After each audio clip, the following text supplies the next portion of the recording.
Good evening.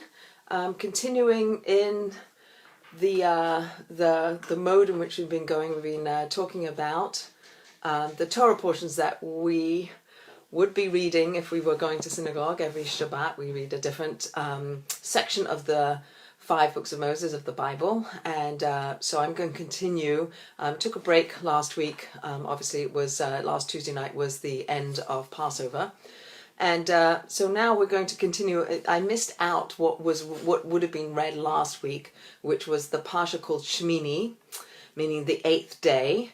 And then this coming Shabbat, we would be reading a double Parsha, double portion. We would be reading the portions called Tazria and Metzora. So I'm going to try to encapsulate the 3 Torah portions that I haven't spoken about.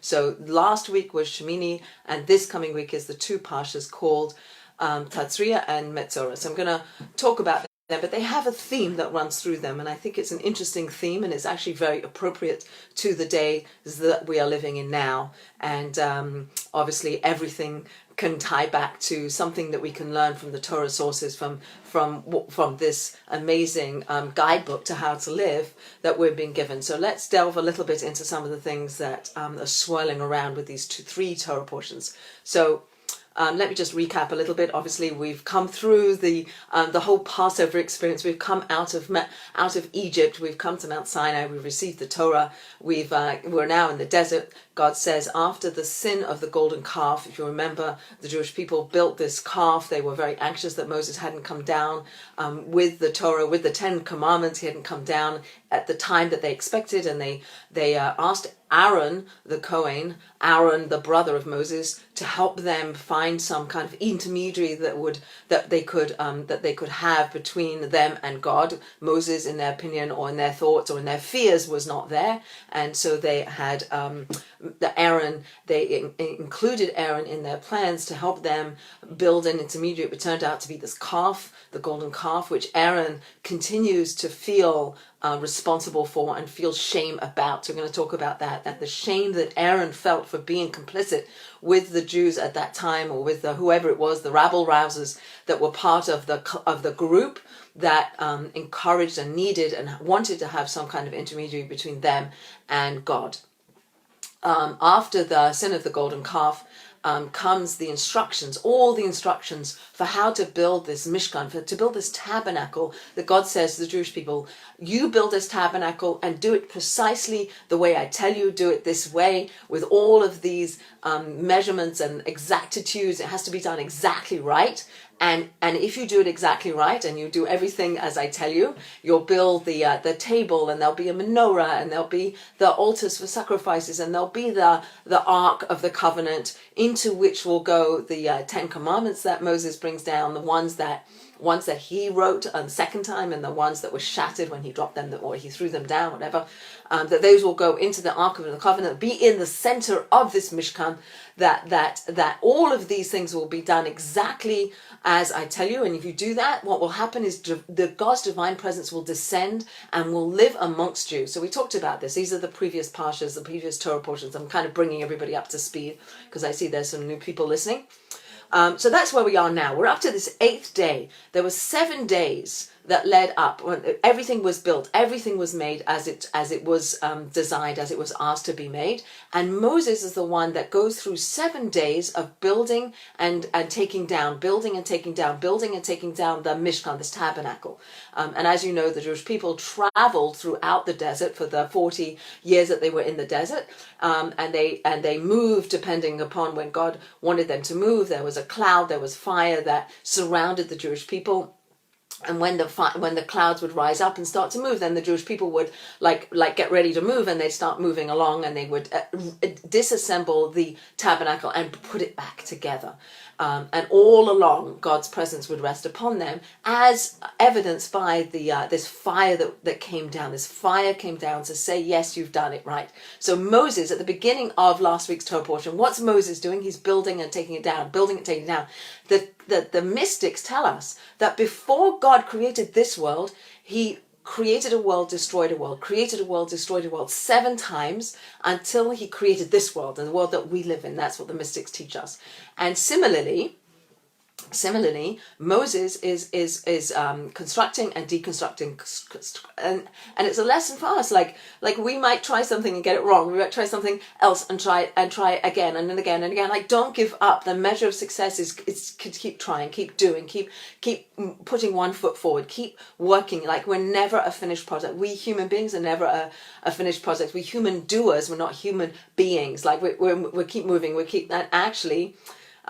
That's very appropriate for the time period that we're in now. Having left Passover, we're heading towards 49 days from the second day of Passover. 49 days later, we'll get to the holiday called Shavuos. We'll get to the holiday of the giving of the Torah to the Jews at Mount Sinai. So we've got a 49-day progression, a 49-day opportunity to work on ourselves, to go from a place of, I don't know anything about God, I've been in servitude, I've been in the lowest levels of a society that was not one that upheld holiness and divinity and transcendence and wasn't that world. And the Jewish people were plucked out of that, pulled out of that, we described before, like a fetus being pulled out of a womb of an animal. And we were put into the desert, and now we have to, day by day by day, year by year, we have to work on ourselves. We have to get to a higher place. And that's our journey of our soul coming into the world and being housed by our bodies. We're a combination of physical and spiritual, and we traverse this world until the days when our soul and our body will disassemble, will disassociate from each other at death. But this world is a world of doing and of working on ourselves and trying to be better and trying to kind of like take us up a notch, up a notch, up a notch, never giving up, and realizing that we go 2 steps forward, 1 step back, 2 steps, like it's not a steady progression. We're works in progress. So Moses is doing this assembly and disassembly. And then it gets to the 8th day. And the 8th day is when he's giving the service. He's creating for Aaron a role. The role that Aaron, his brother, will have and is given this role in last week's Torah portion is to become the Kohen, to become the priest. And all of his descendants from that day on are the priestly tribe. Even today, we have in our midst, in the Jewish people, we have a tribe of people, goes through the men who are descendants of Aaron, the high priest, who was the priest on this day, what we're going to read about in last week's Torah portion. On the 8th day, he was given the mantle of becoming the priest. And all the descendants of Aaron from that time on are the Kohanim, are the priestly nations. And in this last week's Torah portion, is the first time that Aaron blesses the nation. He raises his hands up and he blesses the nation. He becomes a conduit for the divine blessing into the world. And I think it's an amazing concept to think how much we can bring into the world goodness and holiness by our words. So Aaron is the conduit for the divine blessing onto the people. But I want to stress how important words are. And I think that yes, in this week's Torah, it's last week's Torah portion, where Aaron is the one using words to bring divine blessing into the world, that we also have that capacity. We have the capacity to bless each other, and we have the capacity to use our words for good. So hold that thought. We're going to come back to it based on what we're going to be reading in the upcoming Torah portion. So I'm talking quickly because there's a lot to cover. So Aaron, he becomes the high priest. He becomes the one who's going to do the sacrifices on the altar. He's going to be able to be that person that's going to do the work in the Mishkan. It's very in the tabernacle. It's very based in the tabernacle. It's internal work that he does. And the people bringing their offerings, bringing their sacrifices, whatever it is, for different reasons. We'll talk about that another time. But Aaron's the one who does the work in the Mishkan. And when he has maybe even a glimpse of hesitation about taking on this role, Moses said to him, for this you were created. You were created for this job. And I think that that's another interesting thing to just stop and think about that concept. For this you were created. Like, well, what was I created? Why was I created? I remember when I was becoming religious, that was like an ongoing question. Why am I here? Why are we here? What are we here for? What's the purpose of our lives? Like, why are we here? And perhaps one of the things that comes out from Aaron saying, I don't know if this is the right job for me, and Moses saying, yes, for this you were created. And a few times in the Torah we have this this interchange where somebody says to somebody else, for this you were created. You were created.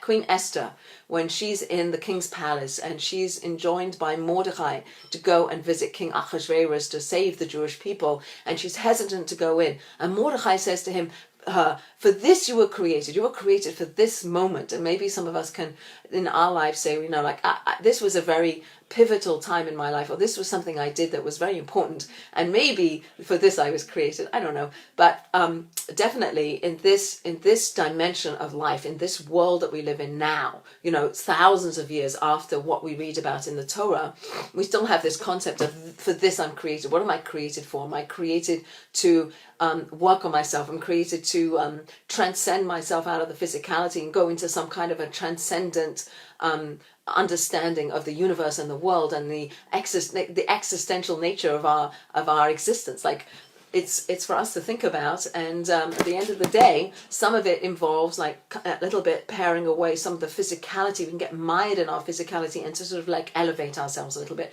And learning Torah takes us up a notch, takes us out of the physicality and says, yes, physicality is very important, life's very important, but our soul is also very important. And how do I connect the physical with the spiritual? And that's exactly what the Mishkan was. The tabernacle was a connection between the spiritual world and the physical world, the connection between the spiritual world and the physical world. And that's what we are. We're a connection of spiritual and physical. Our soul, our neshama that's breathed into us, that comes into us through our nostrils, that God is breathing into us. It's a divine spiritual presence, essence that we have inside of our physical bodies. And in order to like access that soul, we have to kind of a little bit like think about these concepts and access that and think about that and work on ourselves. And again, you know, that's something that Aaron questioned. He said to Moses, like, I don't know, can I do this? And he says, yes, for this you were created, for this you are created. And so we learn about the eighth day, and the eighth day was the day that Aaron was given this role. So we have a very interesting in Jewish sources something about the eighth day. What's the eighth day? The eighth day is one more than the seven weekdays we go through. We go through seven, right? We have 6 days of work, and then we have the day of Shabbat. That's 7.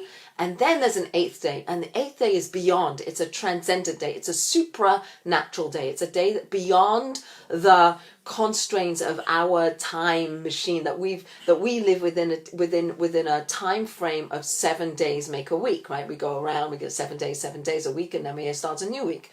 But in the Torah, there's an idea of going into the eighth day, and the eighth day is a supernatural day. Hanukkah is 8 days.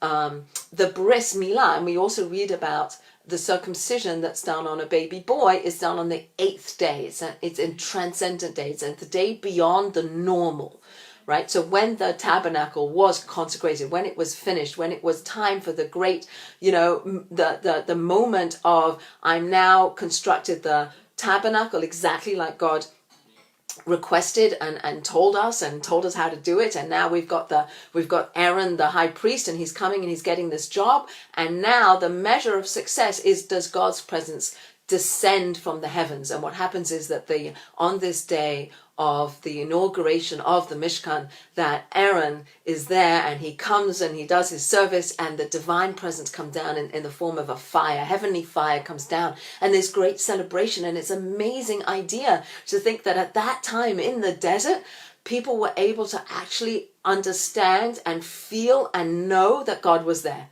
Like, we don't live in that world. We have to search everywhere for God. But in that day, it was obvious. On that day, when the inauguration of the tabernacle, it was obvious to everybody present that God's divine presence was descending as the service was being conducted, and as the smoke of the sacrifices was going up, then God's fire was coming down, and that was a joyous event. And the people cried out, and the people prostrated themselves, and there was no doubt in their mind. There was a unity of the Jewish people that is one that we yearn for. We yearn for that kind of unity.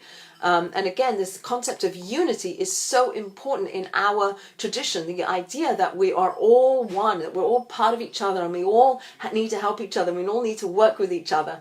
And here's Aaron and Moses and Miriam, and it's the inauguration of the tabernacle, and down comes this fire. Success! Wow, it's amazing, and they're filled with the joy of the moment, like true simcha, true joy that God's connecting to them, and they've done something right, and their work has been blessed, and Aaron is blessing the people on behalf of God. Like the blessing he's a conduit for the blessing onto the people, and he blesses them with love, and it's the three-tiered blessing that Aaron gives the people, that the people we should be blessed, we should have peace, we should be free from things that distract us, we should continue this unity. It's just an amazing moment. And then what happens? There are 4 sons of Aaron HaKohen. 2 of those sons enter into the Holy of Holies. They bring a fire offering that God did not command. They go above and beyond. They do, from their own desire to come close to God, they bring an offering that was not requested of them. It was not asked of them. They bring a fire offering into the Holy of Holies. And now what happens is a fire descends from heaven, and it consumes the souls of Aaron's 2 sons, Nadav and Avihu. And on that day, they die. And it's such a juxtaposition. It's such a juxtaposition of the joy of the celebration of God's presence being present. We did it right. And then Aaron's 2 sons, 2 of his sons, are consumed by fire, God's fire, because they did something God was not commanding them to do. And there's a lot of commentaries as to what they actually did, and whether they were drunk, and whether they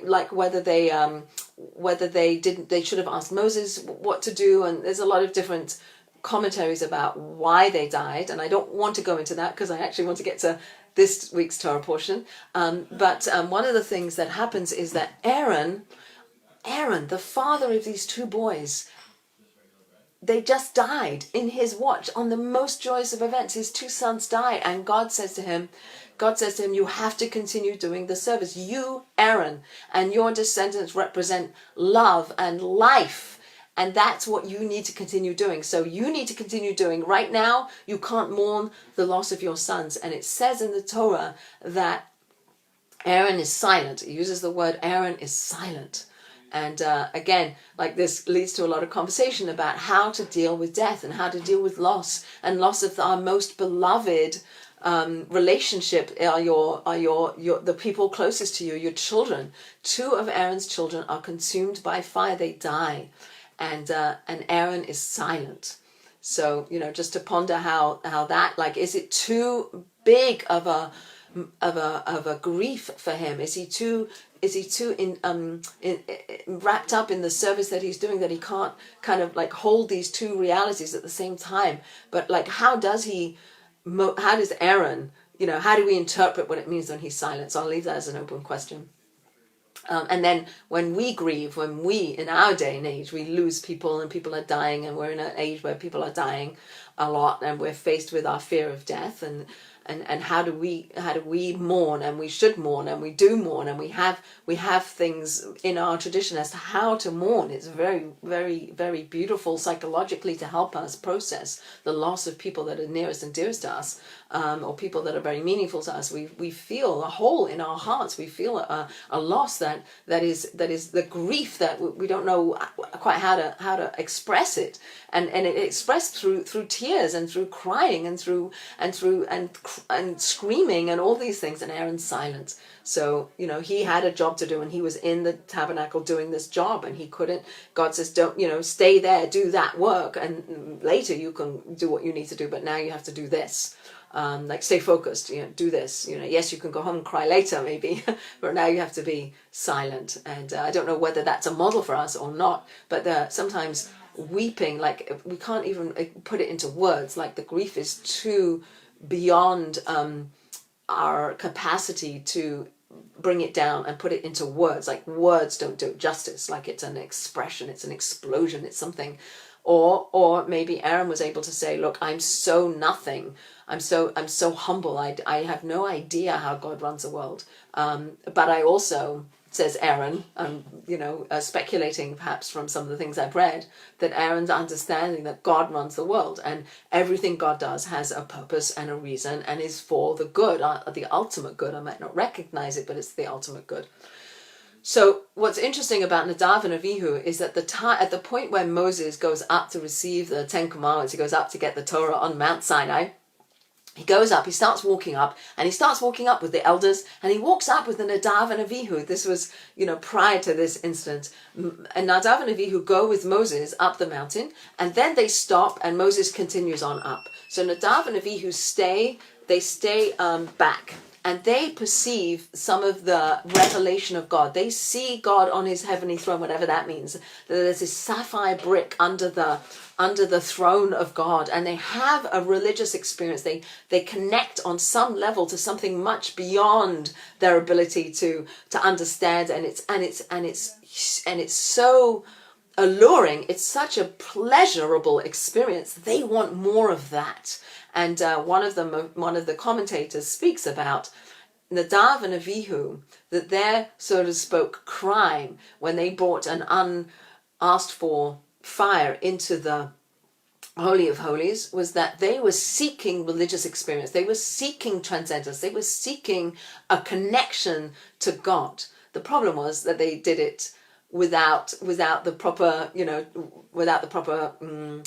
discipline, without the rules. They did it on their own, and it led to their demise. Or another way to look at it is that we have a concept in our tradition that on the way that you go, God will help you. If you want to do a good thing, God will help you. If you want to spread, Torah wisdom, God will help you. God will help you in the way you want to go. If you want to destroy people, God will help you do that too.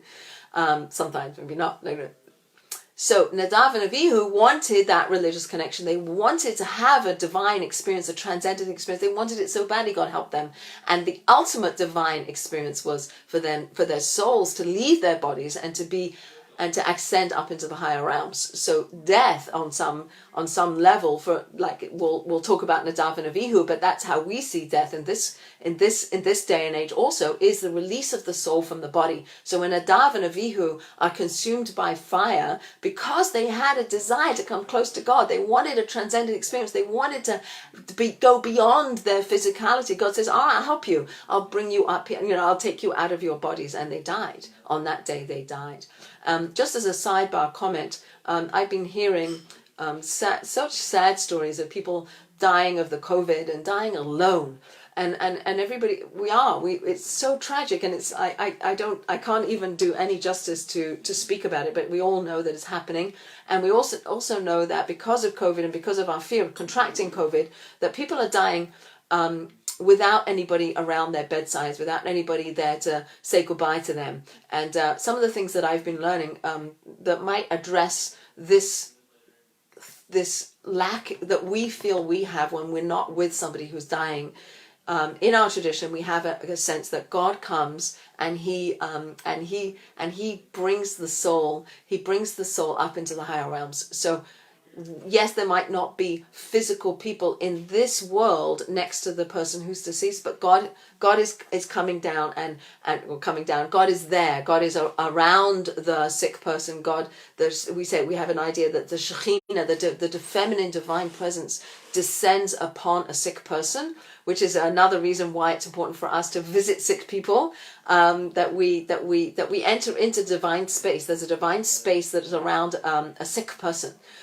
Because God's there along with the sick person. So when if the sick person were to pass away, then God's there to escort the person up into the higher realms. And the person, if you've ever heard people's near-death experiences, that they at the point where they die, they are very aware of God's presence. There's a light, there's a love, there's something to go towards that they're very attracted to, and many people speak about not wanting to come back into this world, that they're so attracted to move forward, to move towards the light, towards the love, towards whatever it is, and their relatives are coming to greet them. Their relatives, the people that they are connected to, the people that they have relationships with, that have predeceased them, they come to meet them.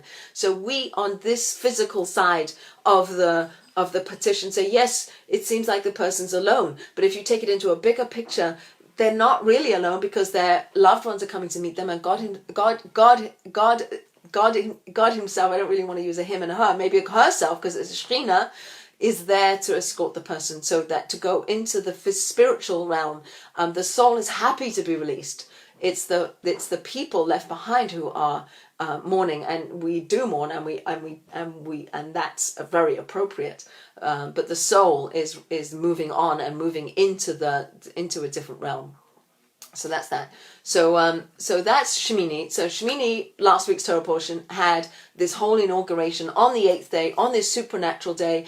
Aaron becomes the Kohen, he becomes the priest. He's going to bless the people. He's going to do divine service. He himself, Aaron, being involved in the sin of the golden calf, feels himself to be an inadequate human being. He feels himself to be an inadequate human being. And his humility comes from that. Like, I could have done more. I should have done more. I should have been different. No. I have shame for what I did. I'm not what I want to be. And in that space of not being what you want to be, there's humility. So Aaron represents a humility of not being, not seeing himself as good enough as a human being. Moses, on the other hand, sees himself as being minuscule in relationship to God. His humility, Moses' humility, comes from an understanding of the hugeness, omnipotence, of the grandeur of everything that I don't even have the words for, of God. Moses, the most connected to God of any man ever, is the most humble, and they go hand in hand. Why? Because Moses has had a direct experience with God, and that direct experience gives Moses a perspective like, I, Moses, am nothing compared to God. Absolutely nothing compared to God. So Moses' humility comes from his direct experience with God, whereas Aaron's humility comes from his own feeling of inadequacy and ineptitude. So there's two different kinds of humility, which Aaron and Moses represent. So Moses is the man of truth. He's the man who went up onto Mount Sinai, and he had an experience with God, and he transcended into a spiritual realm. He talked to God face to face, and his sense of his own physicality and being a human being and not being an angel and not being anything and just being a human being is nothing compared to the God that he had an experience with. And so he's the man of truth. Aaron is the man who is very rooted in his sense of being a human being and his limitations and inadequacies and weaknesses and strengths, etc. So he sees himself in relation to humanity, how he's small, and he represents the man of peace. He, we understand, is a man who represents the character trait of pursuing peace, always pursuing peace, so pursuing the connection between people, like always looking to try to smooth it over and to make it better between people and to resolve disputes and to make people more united and to bring peace between people, which is why he's somebody who can bless the people, because that's his whole goal, is to bring peace to the world. Like Moses is about bringing truth to the world, and Aaron's about bringing peace to the world. Okay, so that's the first half of last week's Parsha, Torah portion. The second half of the Torah portion is about the animals that we can eat, about what's kosher and what's not kosher. So just to quickly synopsize, so mammals that we can eat, animals that we can eat, have to have a cloven hoof. They have to have a split hoof, and they have to chew their cud. It has to ruminate and come up and go down and come up and go down. Those animals are kosher. The fish that are kosher have to have fins and scales. And then we talk about other animals in the Torah portion, about what animals you can eat, and what feeds you spiritually. So again, we don't have the spiritual antenna to know what without being told what animals to eat and what animals not to eat. Like they all, whatever, as long as you can eat, whatever. But the Torah is telling us, God is telling us, if you want to hone your sense of spirituality and your sense of holiness and your sense of bringing out the soul aspect of yourself, you have to eat spiritual food. And spiritual food is kosher food. And this is kosher food. This is what kosher animals are. And then we learn from the oral Torah how to kill those animals and how to remove the blood of the animal, because the blood represents the life force of the animal. So we remove the blood from the animal before we eat it. Fish have to have fins and scales. Interestingly, if you think about a fish with fins and scales, then they have scales because they can protect themselves from the elements. As the Jewish people, we need to protect ourselves. Sometimes we have a rise in anti-Semitism going on now, and there's anti-Semitism always. We have to have a scaly exterior sometimes to be able to function. And we also need fins because we need to be able to maneuver through the world. We have to do that. So maybe that's how it goes. And I also heard, I won't go there. Anyway, so those are things that we can eat, and it tells that in this week's Torah portion. So it's again how to make ourselves the most holy, and we go on and on and on and on and on in the Torah, being told you shall be holy, I'm holy, God's holy, you should be holy, you should be holy, you should be holy. What does it mean to be holy? It means to connect yourself to God. It means to separate yourself. It means to be able to kind of put boundaries and say, these are the things that God says I have to do in order to be a holy person, in order to connect myself to divine, in order to connect myself to transcendent. This is what I have to do. These are the quote unquote the spiritual rules of the universe. And if you want to be a spiritual holy person, you have to follow these rules. If you want to enter into the Mishkan, into the temple when it existed in Jerusalem, and please God, when the third temple comes, we'll have a third temple and we'll be able to enter that. How do I do that? What do I need to do to elevate myself above the physical? I want the spiritual to be more of who I am than the physical, right? I need my physicality to do and to go and to think and to act and to speak, and I need my body to carry my soul in this world. But my soul, what's in the driving seat? Is my body in the driving seat, or is my soul in the driving seat? And the Torah and God is saying, I need you, the human being who stands upright, right, and has a soul that I'm breathing into you. That's who you are. You're a soul with a body, not a body with a soul. You're a soul with a body. And the soul is only able to exist in this world because you have a body. But the soul should be in the driving seat. The soul should be what drives you and animates your body, so that your body can do good things and say good things and be good things. So now we're going to move into this week's Torah portion coming up. 2 Torah portions, Tazria and Metzora. And it talks about a skin affliction, an affliction that a person gets when they are spiritually going the wrong direction, right? So it's when if a person were to speak ill of another person, we call it Lashon Hara. If you speak badly of other people, if you slander, if you gossip, there are other reasons why we would get a physical expression of our spiritual negativity. So if we speak ill of other people, we would then manifest that on our bodies. There would be it's called sara'as. It's a skin condition. It's translated into the English as some kind of leprosy or something, but really it's not. It doesn't have a medical term. It's a spiritual.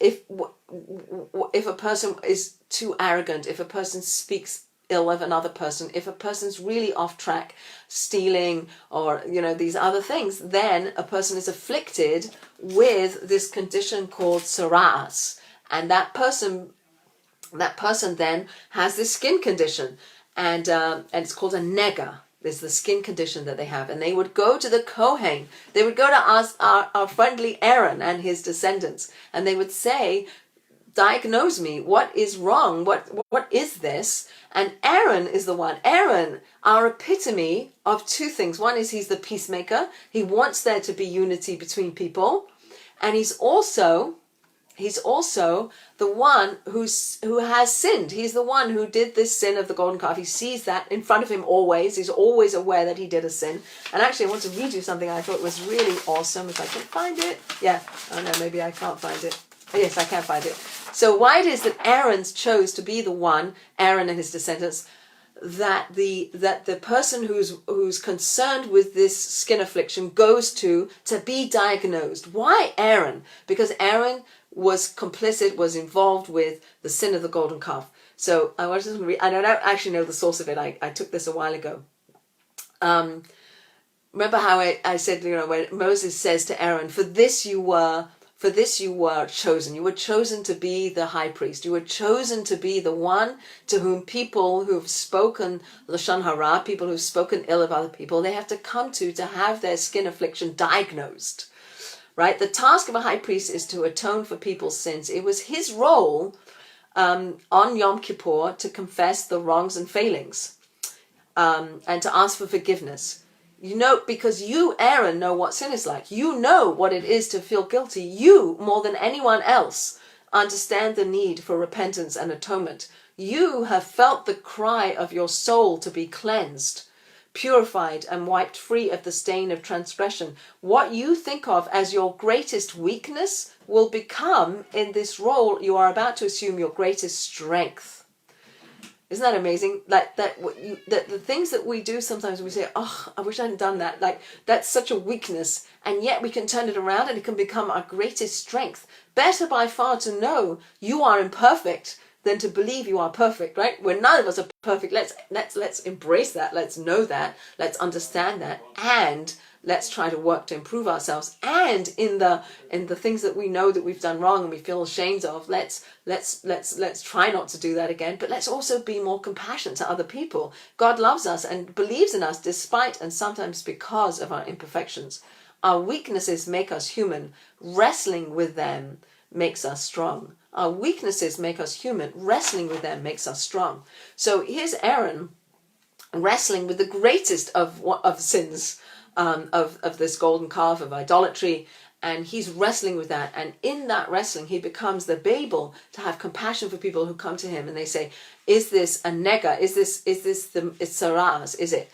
And he gets to be the one to diagnose. And the person who has this nega then has a whole series of things that they can do to fix the problem, right? It's a physical manifestation that's saying, change course, right? You did this wasn't right. You shouldn't have said that. You shouldn't have done that. You shouldn't have caused discourse between people. Again, when we speak ill of people, we're bringing discourse. We're bringing disunity, and it's taking us away from the goal. The goal is unity. When God's presence came down on that tabernacle on that 8th day, that inauguration day, and the people rejoiced, we were all there together, all united as one. When we receive the Torah, when Moses comes down and we've all received the Torah, that we're one. There's a oneness that we're pursuant of. That's what we want. We want this oneness. And that's exactly, if we go off track and we get this nega, we get this affliction, we get this sarah, so you could say, oh, that's crazy. It's a plague, right? I am not drawing any similarities at all to today, but it is interesting that this plague was a wake-up call for the person to say, okay, I'm going to examine my ways. I'm going to understand. I'm going to see that I did something wrong, and I'm going to not do that again. I realize that what I did, what I said, caused disunity, caused discord, separated me from the crowd. And what happens is, when he then is diagnosed as having this skin condition, it puts him into a different category, right? So we, again, in bad English, when we translate the words, we go from a state of tahor, which loosely translates as purity, into a state of tameh, which is impurity, but it's not. It's a different spiritual reality, right? So the tahorness of us, when we're all doing the right thing and we're good, and that tahor that nobody is today, that purity was what was necessary for them to be able to go into the tabernacle or go into the temple in Jerusalem. That's what we want to be. We want to be able to pull ourselves up to that level where we can enter into the holy temple. So if we spoke ill of people, it takes us into a different domain. We become tameh. We become into a different spiritual reality, and we have to fix that. So we become tameh. So the person who becomes tameh has to say, I'm tameh. Tameh says it twice. And it's so interesting that, again, it's the words that we speak. We create a reality by the words we speak. The person who's used words to denigrate someone or speak ill of somebody then has to use words on some level to say, oh, I recognize how powerful my words are because I used a word tameh, and now I'm ashamed of myself, and people hear me and they know that I didn't do the right thing. And what's so interesting is that when people around hear that this person is now tameh, they are enjoined to pray for that person. We have to pray that the person gets healed. We want unity. We want us all to be good. So if somebody's saying, I'm tameh, our response isn't, well, you brought it upon yourself, it's your problem. It's not to do that. Not to do that. Our response is, I'm going to pray for you. I'm going to pray for you. You should be healed. And where we learn that from is coming up in the future. We're not up to that point yet. But again, I'm going to skip ahead. Miriam, who is the sister of Moses, Miriam, she speaks about Moses and his relationship with his wife. So she speaks in a way that wasn't appropriate, and we'll talk about it later on. And she becomes afflicted with tzraas. And what happens to her is that she is, as is anybody, and this is what we read about in this week's coming up Torah portion, is the person who is afflicted with tzraas, who has a nega, who has these afflictions, has to leave the camp, right? You did something that caused disunity in the camp. You upset the social balance. You did something that was destructive to the social fabric that we're trying to create. Therefore, sort of measure for measure, your consequence is that you have to now exist outside of the camp. You have to be quarantined outside of the camp for a week and think about what you did, and and not do it again, and then you can come back. And again, if you have fixed the problem, then the Kohen, the priest, will declare you, and then there's various steps you have to go through to then be able to re-enter the camp fully. Part of what you have to do to re-enter the camp fully is you have to immerse in the mikveh. You have to you have to immerse in holy, living water, in water that is fresh. A swimming pool is not living water. A pond, a lake is, a sea is, an ocean is. A mikveh is created from rainwater that comes from the sky, that's flowing, that's connected to the source. There's water, the water that represents life.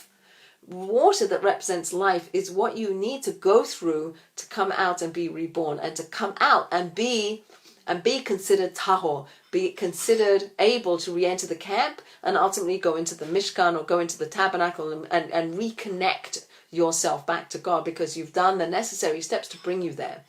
So what's so interesting is part of the ritual that you have to do as a person who's been quarantined outside the camp and now is ready to come back in. Another thing you have to do is you have to bring 2 birds.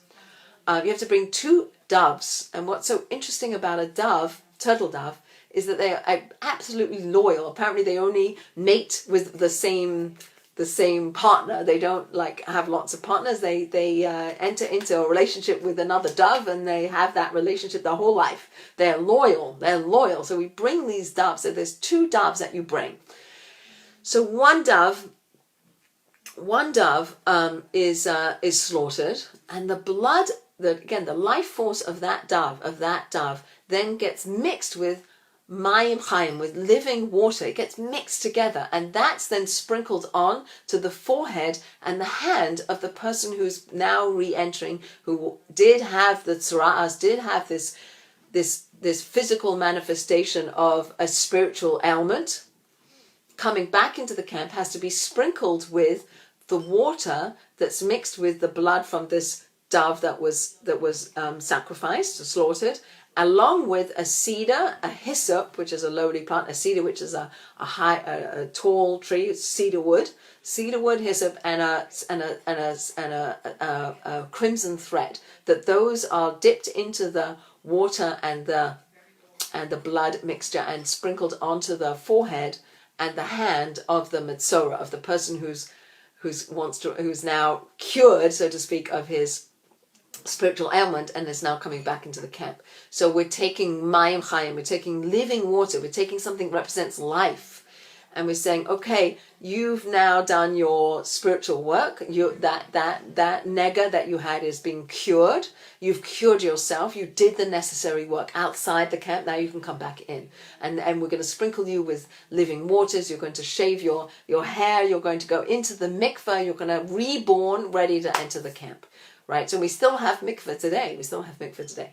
So that's something that again, there's a lot of layers to this. I'm just giving a brief overview. I only have an hour, and it's just like there's so much to give over. But this is an interesting thing that happened. So I want to speak about this word nega. So the word nega is this spiritual blemish this physical blemish that you have on your body. It could be on your house, it could be on your clothing, or it could be on your body. Right? So nega is made up of 3 Hebrew letters. If you flip those 3 Hebrew letters around, you get the word oneg. So oneg means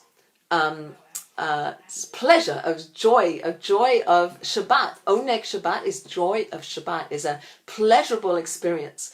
Whereas the other way around is a nega. It's a demise. It's a negative thing. And it says in the mystical sources that as high as oneg is as low as nega is. That oneg and nega are on the polar opposites of each other. Oneg meaning joy and connection to spirituality and holiness, and the opposite is the nega, is this affliction.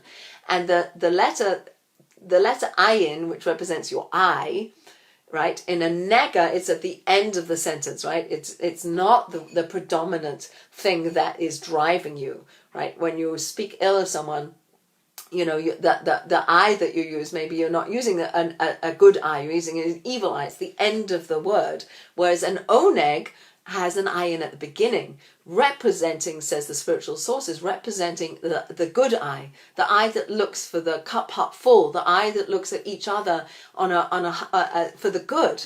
And again, it's such an interesting thing, like these words, like the words create, our speech creates good or bad, right? So if we speak lashon hara, if we speak bad language, if we speak gossip and slander and things that put other people down and create dissent, then we're bringing the world down. Whereas we speak positive words that bring up the world, we're building the world. Like God created the world with speech. He built the world with speech. We also can build our world with speech.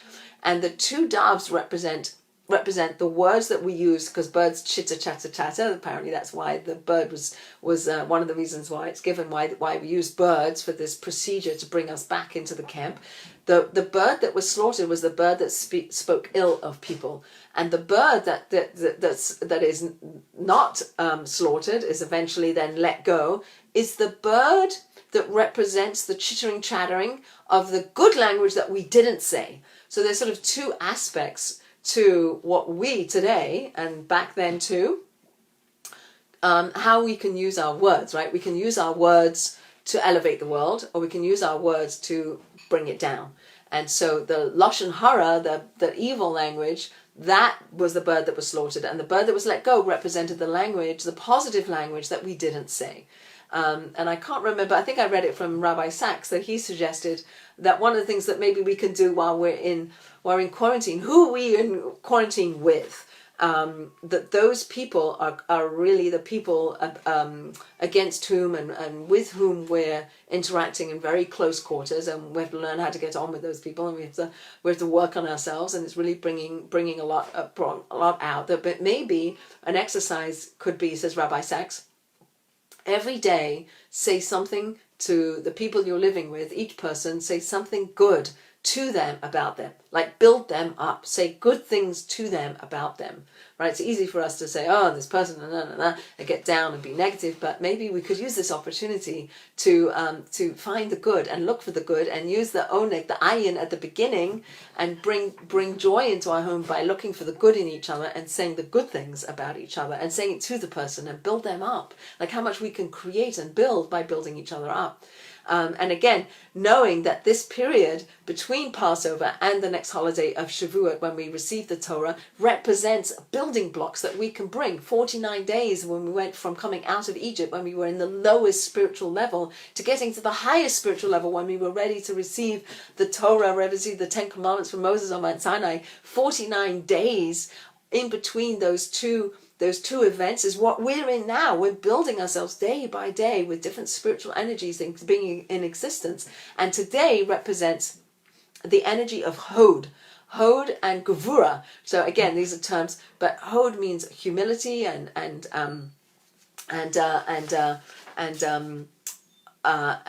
sort of splendor, like we're, on the one hand we're great, on the other hand we're nothing, and then we have Gevura, which is like a discipline. So every day we have different ways to kind of work on different aspects of ourselves. But I really think that one of the things that we could do that's very practical and was born out from this week's Torah portion is to use our language while we're in quarantine with the people that we are with, or the people that we Zoom with, or the people who we talk on the phone, etc., etc. That these are days where we could use our language to build each other, and to build each other, and to keep building each other, because that's going to create oneg, because we have the ayin at the beginning of the word. So let's do that.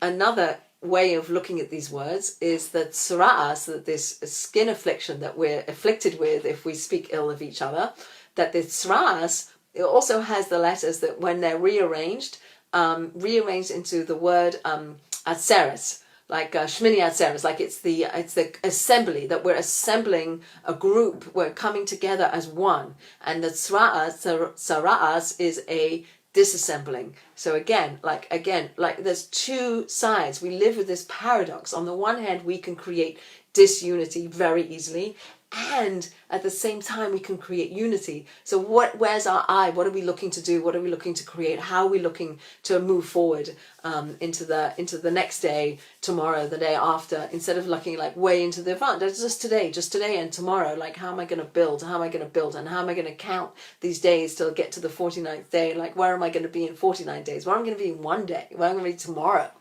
How am I going to use my language? So Lashon Hara was the negative language that was used, that created this spiritual affliction, physical affliction, that the Kohen, who is our Aaron, who is our priest, who is the man of peace, who is the man looking to bring people together all the time, is a man who acknowledges his own inadequacies and own weaknesses. He understands the people coming to him, and they have these afflictions, and he has to diagnose them, and then they have to be quarantined, and then when they've been through their week of quarantine, they can come back and they can be reevaluated. Have they done the spiritual work to bring themselves up, and then go through the process to be allowed back into the camp, to be able to function back with everybody else, because we're social creatures. We all know that. We all know that as much as we might have managed day 1, day 2, day 3 of quarantine, those of us who are very outgoing and like to be around people, this is challenging. It's challenging to be in your home and only see people and not be able to hug people and not be able to shake hands with people or interact with people on an ongoing basis. It's hard. It's hard to be quarantined. We're social creatures. And what's the Metzora? What's the person who spreads Lashon Hara, the person who brings apart the fabric of society? What happens to him? It's measure for measure. When he takes apart the society, he has to leave. You have to leave the camp. You have to sit outside the camp before you can come back in. Okay, so that was some of the things I want to say. So what else did I want to say? Let me just go over and see if there's something that comes out of this. So last week's Torah portion was Shemini, and Shemini was the 8th day, and on the eighth day, the temple was inaugurated. It was an amazing day. Everything had been done perfectly. Divine presence comes down with this fire. The people saw it. They prostrated. Aaron, who was not sure, is this the role for me? Moses says to him, "For this you were created. For this everything's led to this, right? You've used your experiences to become a better person, to work on yourself, to understand people. You're a man of peace. You're a man who understands that." Moses is more of a man of truth. He's a man who had more of an interaction with God. His humility comes from his sense of himself in relationship to God. So the more connected to God you are, the more humble you feel, because you realize you're nothing. Like I'm dust, but I'm dust of the earth. I'm nothing. God created me. God gave me all my talents. Everything I am is because God given that to me. And Aaron also feeling his human inadequacies. So these two brothers play off each other perfectly. They don't have any animosity towards each other. They love each other. And actually, so then we have Aaron's sons who come in with a fire, a foreign fire that wasn't asked, and they come into the Holy of Holies with this fire, desiring a transcendent experience, desiring connection with God. God says, okay, fine, I'll give you this connection, and their souls leave their bodies, they go up into the higher realms. And Aaron is silent. Aaron is silent. But this death of Nadav and Avihu happened in the Holy of Holies. What's going to be with their bodies? What's going to be with their clothing? Like they were souls were like burnt out of them, were pulled out of them, and their shell is left behind.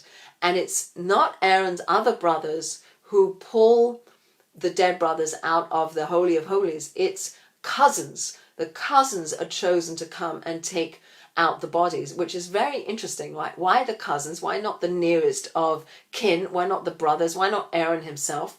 Because Aaron and his brothers are continuing to do the service in the temple, and because these cousins have a different role to play. They're not Kohanim, they're not priests, so they have no jealousy, they have no animosity, they are grief-stricken that their cousins were consumed in this way, and there's no tint that they would gloat or be happy about what happened. They are able to extract the bodies out of the Holy of Holies and do it with the purest of intentions to bring the bodies out and bury those bodies. Which is again what we do for our dead. We take our dead and we immediately bury them. Like the physical aspects of who we are has to be buried in the ground. And with COVID, I don't know if it's true. I hope it's not, that people are not being buried. I hope that everybody's getting buried, because that's important for our tradition, that bodies get buried. Okay, so he's silent, and then we have the whole laws of which animals you can eat, which animals you can't eat. The fishes have fins and scales, and the animals that we eat have a split hoof and chew their cud. So here's a nice thought about why it is that these two animals, I heard, mystical understanding, that the cloven hoof represents our physicality. We do something. We use our feet to run and do, and we have two. So we have to, like, the cloven hoof is like, yes, you do, but then you do more. Like, you keep doing, like it builds on itself. Like, don't be ever complacent. Keep moving, keep doing. Like, you do one, but do two.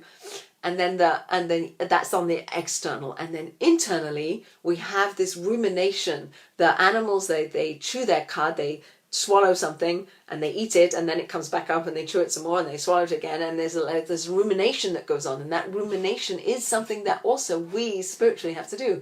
We go through our lives and we do things and we have to think about it. Did I do the right thing? Did I do the wrong thing? It comes up, then I have to chew over it and swallow it again, and then did I do the right thing? That's us. We're always second guessing and thinking about it and wanting to do it right, and did I chew it enough, and did I understand it enough, and can I connect to it enough, and did I extract out of that food all the juices, all the goodness? Did I do everything right? We're very, very busy doing that as well. So perhaps the animal, you are what you eat, right? So if we eat animals that chew their cud, if we eat animals that have a split hoof, those are our attributes too. If we eat fish that have fins and scales, those are our attributes. And so it's interesting to think that what we take in becomes us. We are what we eat. We take in an animal. We eat an animal. I don't, but some people do. I eat fish.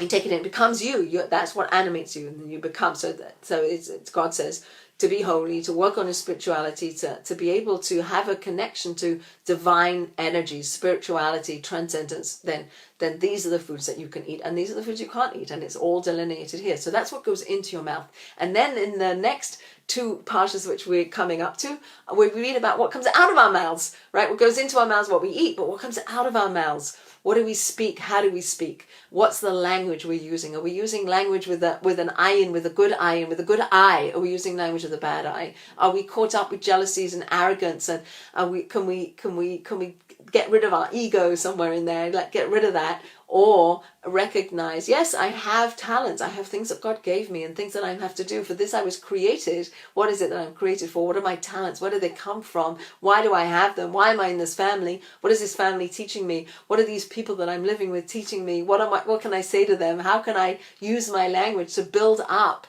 And in the days that we're reading about in the Torah, if you went out of line, you got the gift of having tsuras. On some level, you could see it as a gift because it's a wake-up call. It's saying you're off track. Come back. We want you in the camp. We want you to be part of the social fabric. We want you to help us build our society. But if you talk this way and you act this way, then you have to go over there. You have to go outside the camp. You have to quarantine yourself. You have to like take stock, and then you can come back. And if you've done the correct work, if you actually worked on yourself well enough that nega has gone away, that you're ready to be part of the assembly again, then you go through the mikveh and you bring these two birds, the bird that represented the bad language and the bird that represented the good language that you didn't speak. And so I'm going to end on that note. The language that we didn't speak, that's work. Maybe that's a good thing to think about for this coming week. What is it, the language that we could be speaking that we're not, or for some reason we're holding us back? And maybe like get off this call and say something good and positive and build somebody up in your environment. So that's a little bit of the Torah for this coming week, last week and this coming week. And please God, we'll be here next week. And we can listen in to next Tuesday night at 8 o'clock. And I wish you all a healthy week and a good week, and a week where we bless each other, and a week where we build each other, and a week where we can have unity, a spiritual unity that is not predicated, obviously, on a physical unity.